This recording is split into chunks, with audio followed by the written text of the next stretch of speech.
Ruby റോബോക്സ് Changanassery പിന്നീട് മൂന്ന് സ്ഥാപനങ്ങളായി. ഒന്ന് മെഡ്രാസിൽ സ്ഥാപിച്ചു, റൂബി റോബോക്സ് മെഡ്രാസ്. അതുപോലെ തന്നെ ബാംഗ്ലൂരിൽ, കർണാടക ബാംഗ്ലൂരിൽ റൂബി റോബോക്സ് ബാംഗ്ലൂർ എന്ന 3 സ്ഥാപനമായി. എൻ്റെ അപ്പൻ മാത്യു മാറട്ടോളത്തിൻ്റെ ഒരു സ്വപ്നമായിരുന്നു ഒരു വലിയ ടയർ കമ്പനി തുടങ്ങുന്നത്.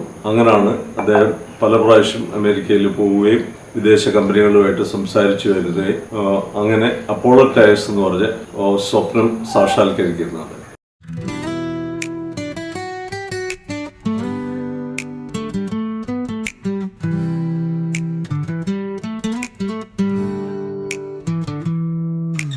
എണ്ടനാട് സംഗനാസിരി സംഘകാല ചരിത്രം ഉറങ്ങും ഭൂമി കുട്ടനാടൻ കാട്ടിട്ട് ഉറങ്ങും നിലം മലയോര മഞ്ഞിൻ മയങ്ങും വീതി മതമൈ തിരിതൻ തെരികിട്ട നാട് മനുഷ്യൻ ഒന്നാന പാവനമായ നാട് സങ്കുലിയും വാങ്ക് വിഴികളും പള്ളിമണയും ഏട്ട് നയം തീരും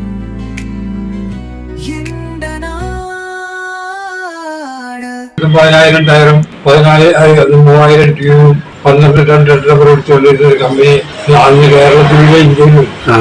കമ്പനി ഫ്രീ ആയിട്ട് പോസ്റ്റ് ഓഫീസ് തുടങ്ങാൻ സ്ഥലം കൊടുക്കുകയും ബിൽഡിംഗ് പണി കൊടുക്കുകയും ചെയ്തു. അതിനുശേഷം അതിന് റൂബി നഗർ എന്നപ്പോൾ ആ സ്ഥലത്തിന് ഇത് റൂബി നഗർ പോസ്റ്റ് ഓഫീസ്. ഒരു കാലത്ത് ഇവിടെ നിന്നും കാശ്മീർ മുതൽ കന്യാകുമാരി വരെ ധാരാളം കത്തിടപാടുകൾ നടന്നിരുന്നു.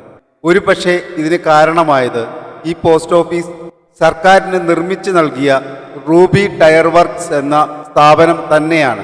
റൂബി നഗർ പോസ്റ്റ് ഓഫീസ് എന്ന ഈ ചരിത്ര പരമ്പരയിലൂടെ ബിഗ് ബാൻ നിങ്ങളെ കൂട്ടിക്കൊണ്ടു പോകുന്നത് മധ്യ തിരുവിതാംകൂറിലെ ഏറ്റവും വലിയ ടയർ ഫാക്ടറിയായി മാറിയ റൂബി ടയർ വർക്ക്സിനെ കുറിച്ചും ലോകത്തിലെ തന്നെ 1-കിട ടയർ കമ്പനിയായ അപ്പോളോ ടയേഴ്സിന്റെ ഉത്ഭവത്തിന്റെയും കഥ കൂടിയാണ്. തുടർ പരമ്പരകളും പരിപാടികളും കാണുന്നതിനായി ബിഗ് ബാൻ ഫോളോ ചെയ്യുക. നമ്മുടെ ചരിത്രം നിങ്ങളുടെ വിരൽ തുമ്പിൽ.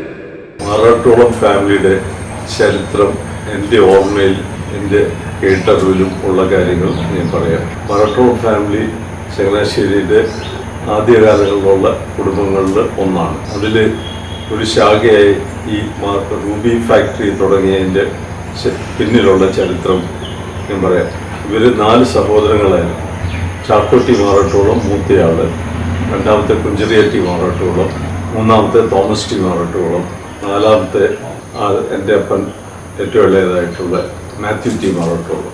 റൂബി ഫാക്ടറി തുടങ്ങുന്നതിന് മുമ്പ് ഇവർ ഈ 4 പേരിൽ 3 പേരും നല്ല വിദ്യാഭ്യാസം ഉള്ളവരായിരുന്നു. അതിൽ 2 പേർക്ക് MA ഉണ്ടായിരുന്നു. കുഞ്ചിറിയറ്റി മാറാട്ടോളം എന്ന് പറഞ്ഞ എല്ലാത്തിൻ്റെ സ്ഥാപകനായിട്ടുള്ള ആള് ഡബിൾ MA ആയിരുന്നു. അദ്ദേഹത്തിന്റെ തുടക്കം SP സ്കൂളിലെ അധ്യാപകനായിട്ടായിരുന്നു. ട്രിച്ചി സെന്റ് ജോസഫ്സ് കോളേജിലാണ് പഠിച്ചിരുന്നത്. അവിടെ വെച്ച് MA എടുത്തിരുന്നതാണ്. എൻ്റെ അറിവില് ആദ്യം ടയർ ഫാക്ടറി ആയിരുന്നു. പിന്നീട് ചങ്ങനാശ്ശേരിയിൽ ബോട്ട് സർവീസ് ഉണ്ടായിരുന്നു. കേരള ബോട്ട് സർവീസ് എന്ന് പറഞ്ഞാൽ ഏകദേശം 12 ബോട്ടുകൾ ഉണ്ടായിരുന്നു. കേരളത്തിലെ അന്നത്തെ ഏറ്റവും വലിയ ബോട്ട് സർവീസിൽ ഒന്നായിരുന്നു. അത് നാഷണലൈസ് ചെയ്ത് പോവുമായിരുന്നു. ബോട്ടുകളുടെ പേര് വെച്ച് ജലറാണി, ജലരാജൻ, ജലപുഷ്പം എന്നുള്ള 2-4 ബോട്ടുകളൊക്കെ ഉണ്ടായിരുന്നു. ഇവിടുന്ന് എറണാകുളത്തേക്കായിരുന്നു ബോട്ട് സർവീസ് സ്ഥിരമായിട്ടുണ്ടായിരുന്നു. പിന്നീട് ഇതിന്റെ കൂടെ തന്നെ അവര് റബ്ബർ കച്ചവടം തുടങ്ങി. അത് കഴിഞ്ഞ് ബാങ്ക് തുടങ്ങി. കാത്തലിക് ബാങ്ക് എന്ന് പറഞ്ഞൊരു ബാങ്ക് ഉണ്ടായിരുന്നു. ഇത് കൂടാതെ അനേകം തോട്ടങ്ങളുണ്ടായിരുന്നു.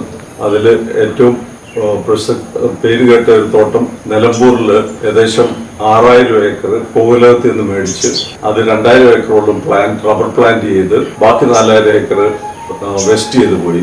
ഇതുകൂടാതെ വണ്ടൂർ ഉണ്ടായിരുന്നു. പിന്നെ ആവള മണിമലയിലെ റബ്ബർ തോട്ടം ഉണ്ടായിരുന്നു. അകലാപ്പുഴ എന്ന് പറഞ്ഞാൽ പയ്യോളിക്കടുത്ത് അവിടെ തെങ്ങിൻ തോപ്പ് ഉണ്ടായിരുന്നു. തെങ്ങിൻ തോപ്പും ഒട്ടക്കായലിൽ ചുറ്റും ബണ്ട് പിടിച്ചു. അന്നത്തെ കാലത്ത് ഇവര് തെങ്ങ് പ്ലാന്റ് ചെയ്തിരുന്നു. അന്ന് ഒരു മില്ലായിട്ട് തുടങ്ങിയത്, ഒരു മിക്സിംഗ് മില്ലും ഒരു ഷെഡുമായിട്ട് സ്റ്റാർട്ട് ചെയ്തതാണ് മിക്സിംഗ് മില്ല്.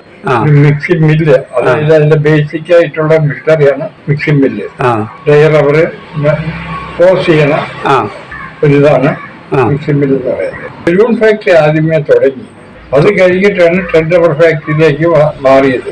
1946 ഇത് 45-46 കാലഘട്ടത്തിലാണ് ഇത് സ്റ്റാർട്ടിങ്. വളർച്ച 48-ന് ശേഷമുള്ള വളർച്ചയായിരുന്നു. അതെ, ഞാനിവിടെ വന്നത് 1966. ശേഷം അത് ടെൻഡ് റബ്ബറിൽ നിന്ന് 1956 വന്നപ്പോഴേക്കും cycle tyre factory, cycle tyre, cycle tube, retreading materials, all mould items എല്ലാം തുടങ്ങുന്ന ഒരു ഫാക്ടറി ആയിട്ടുണ്ടായിരുന്നു. ഭാരതത്തിലെ തന്നെ ഒരു വലിയ സ്ഥാപനമായി റൂബി ടയർ വർക്ക്സ് വളർന്നു. ചങ്ങനാശ്ശേരി എന്ന നഗരം ഭാരതത്തിലെ പ്രമുഖ നഗരങ്ങളിൽ അറിയപ്പെടാൻ കാരണമായി. 1500ഓളം തൊഴിലാളികൾ 4 ഷിഫ്റ്റിലായി ഇവിടെ പണിയെടുത്തിരുന്നു. ഫാക്ടറിയിലേക്ക് സൈക്കിളിൽ വരുന്ന തൊഴിലാളികളും ഡ്യൂട്ടി കഴിഞ്ഞു പോകുന്ന തൊഴിലാളികളും ചങ്ങനാശ്ശേരി നഗരത്തെ ഉണർത്തുന്ന സൈറൺ മുഴക്കവുമൊക്കെ ആ കാലഘട്ടത്തിലെ പഴയ ഓർമ്മകളായി ഇന്ന് അവശേഷിക്കുമ്പോൾ ഈ റൂബി നഗർ പോസ്റ്റ് ഓഫീസ് മാത്രം ഒരു വലിയ വ്യവസായശാലയുടെ ചരിത്രത്തിന്റെ അവശേഷിപ്പായി തീർന്നിരിക്കുന്നു. റബ്ബർ ഫാക്ടറി ചങ്ങനാശ്ശേരിയിൽ തുടങ്ങുന്ന ആദ്യ ഒരു ബലൂൺ ഫാക്ടറി ആയിട്ടാണ് റൂബി റബ്ബർ വർക്ക്സ് ലിമിറ്റഡ് എന്ന സ്ഥാപനം ഒരു പബ്ലിക് ലിമിറ്റഡ് കമ്പനിയാണ്. അന്നത്തെ കാലത്ത് ഒരു പബ്ലിക് ലിമിറ്റഡ് കമ്പനി വളരെ ചുരുക്കമായിട്ടുള്ള കമ്പനികളിലെ കേരളത്തിലുണ്ടായിരുന്നു. അതിൽ പ്രമുഖമായ ഒരു കമ്പനിയായിരുന്നു റൂബി റബ്ബർ വർക്ക്സ്. ഏതാണ്ട് 600 പരം ജോലിക്കാർക്ക് നേരിട്ട് ജോലി നൽകുകയും 3 ഷിഫ്റ്റായിട്ട് പ്രവർത്തിക്കുകയും ചെയ്തിരുന്നതാണ്. ഇതുകൂടാതെ അതിന്റെ ആസ്പദമാക്കി നിരവധി ആൾക്കാർ മറ്റു രീതിയിൽ ജോലി കിട്ടിയിരുന്നു. അന്ന് ഞാൻ പറഞ്ഞു കേട്ടിട്ടുള്ളത് മുനിസിപ്പാലിറ്റിയുടെ സൈറൻ എത്തുന്നതിന് മുമ്പ് തന്നെ റൂബിയുടെ സൈറൻ ആയിരിക്കും ആദ്യം കേൾക്കുന്നത്. ആൾക്കാർക്ക് ഉണരാനും ജോലിക്ക് പോകാനും അതൊരു വഴികാട്ടിയായിരുന്നു. ഈ സ്ഥാപനത്തിൽ ഇൻഡയറക്റ്റ് ആയിട്ട് വേറെ ഒത്തിരി ആൾക്കാർക്ക് ജോലി ഉണ്ടായിരുന്നു. ഇത് കൂടാതെ ഏകദേശം 40 മേൽ ഡെപ്പോകൾ ഇന്ത്യയുടെ വിവിധ സ്ഥലങ്ങളിലായിട്ട് ബോംബെ, ഡൽഹി, കാൺപൂർ, നാഗ്പൂർ, ഗുവാഹട്ടി, കാശ്മീർ എന്നിവിടങ്ങളിലൊക്കെ ഡെപ്പോ സ്ഥാപനങ്ങളുണ്ട്. അവിടെ നേരിട്ട് 4-5 ജോലിക്കാരും ഉണ്ടായിരുന്നു. ഇത് കൂടാതെ അവർക്ക് റൂബി റബ്ബർ വർക്ക്സിൽ നിരവധി ഉൽപ്പന്നങ്ങൾ ഉണ്ടായിരുന്നു. ആദ്യം തുടങ്ങിയത് ബലൂൺ വെച്ചായിട്ടാണെങ്കിലും പിന്നീട് ട്രെഡ് റബ്ബറിലേക്ക്, അതായത് ടയർ റീസോൾ ചെയ്യുന്ന റബ്ബർ ഉണ്ടാക്കുന്നതിലേക്ക് മാറി. അത് കഴിഞ്ഞ് cycle tyre, cycle tube, moulded rubber goods, പിന്നെ ബുഷ് കിറ്റ്സ്, ISROയ്ക്ക് വരെ സപ്ലൈ ഉണ്ടായിരുന്നതാണ്. ഇതുകൂടാതെ വിദേശത്തേക്കും സൈക്കിൾ ടയറുകൾ അയച്ചിരുന്നു. അന്ന് വിപണിയിൽ ഏറ്റവും ആവശ്യപ്പെട്ടിരുന്ന, ഏറ്റവും ഇഷ്ടപ്പെട്ടിരുന്ന ഒരു ടയറായിരുന്നു റൂബി. അതിന് പ്രീമിയം ഉണ്ടായിരുന്നു. നോർത്ത് ഇന്ത്യയിൽ നിന്നൊക്കെ ഇവിടെ ആൾക്കാർ വന്ന് തങ്ങുകയും അതിന്റെ ഒരു കൺസൈൻമെന്റ് എടുക്കാനും അല്ലെങ്കിൽ അവർക്കൊരു ഡിസ്ട്രിബ്യൂഷൻ കിട്ടാനും വേണ്ടിയിട്ട് പല പ്രാവശ്യം വീട്ടില് അവരെ സമീപിക്കുന്നതൊക്കെ ആയിട്ട് ഞാൻ ഓർക്കുന്നുണ്ട്. ഈ റൂബി നഗർ പോസ്റ്റ് ഓഫീസ് മാത്രം ആ വലിയ വ്യവസായശാലയുടെ ചരിത്രത്തിന്റെ അവശേഷിപ്പായി തീർന്നിരിക്കുന്നു. റൂബി ടയർ വർക്ക്സിനെ കുറിച്ചുള്ള കഥകൾ ഇവിടെ അവസാനിക്കുന്നില്ല. ഇതൊരു തുടക്കം മാത്രം. പരമ്പര തുടരും.